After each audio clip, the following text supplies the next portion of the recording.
नमस्कार मित्रांनो, आज शनिवार 6 सप्टेंबर 2025 सकाळचे 6 वाजले आहेत आणि तुम्ही पाहत आहात तुमचा आवडता चॅनल अमोघ चॅनल. आजच्या व्हिडिओत आपण बोलणार आहोत महाराष्ट्रातील सर्वात गाजलेल्या नेत्याबद्दल. सत्ता, घोटाळे आणि वाद यांच्या भोवऱ्यात कायम राहणारे अजित दादा पवार. चला तर मग सुरुवात करूया. अजित पवार, वादांचा बादशहा. महाराष्ट्रात सत्ता आली की वाद दादांसोबत येतात. अजितदादा पवार. चला पाहूया त्यांच्या राजकीय आयुष्यातील 7 गाजलेल्या वादांची कहाणी. सिंचन घोटाळा 2008 ते 2012. शेतकरी तहानलेले, पण प्रकल्पांच्या फाईल्समध्ये कोट्यावधींचा पूर. सिंचन घोटाळ्यामुळे अजितदादांना 2012 मध्ये उपमुख्यमंत्रीपद सोडावं लागलं. महाराष्ट्र अजूनही या घोटाळ्याची किंमत चुकवत आहे.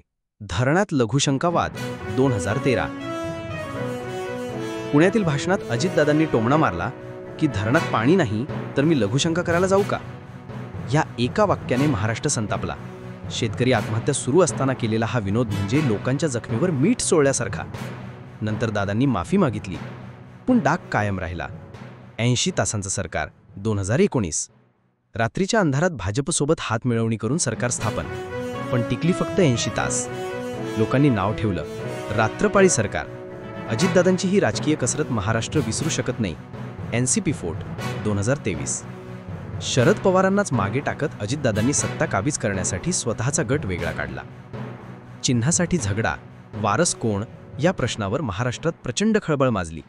बँका व साखर कारखान्यांचे वाद. सहकारी बँका, साखर कारखाने, संशयास्पद बोली आणि राजकीय हस्तक्षेप या सर्व घोटाळ्यांच्या धाग्यात अजितदादांचं नाव वारंवार आलं. ED चौकशा अजूनही सुरू आहेत. सोलापूर व्हिडिओ प्रकरण 2025. वैध उत्खननाविरोधात कारवाई करत असताना IPS अधिकाऱ्यांना फोन करणारे अजितदादा व्हायरल झाले. आरोप, पोलिसांवर दबाव.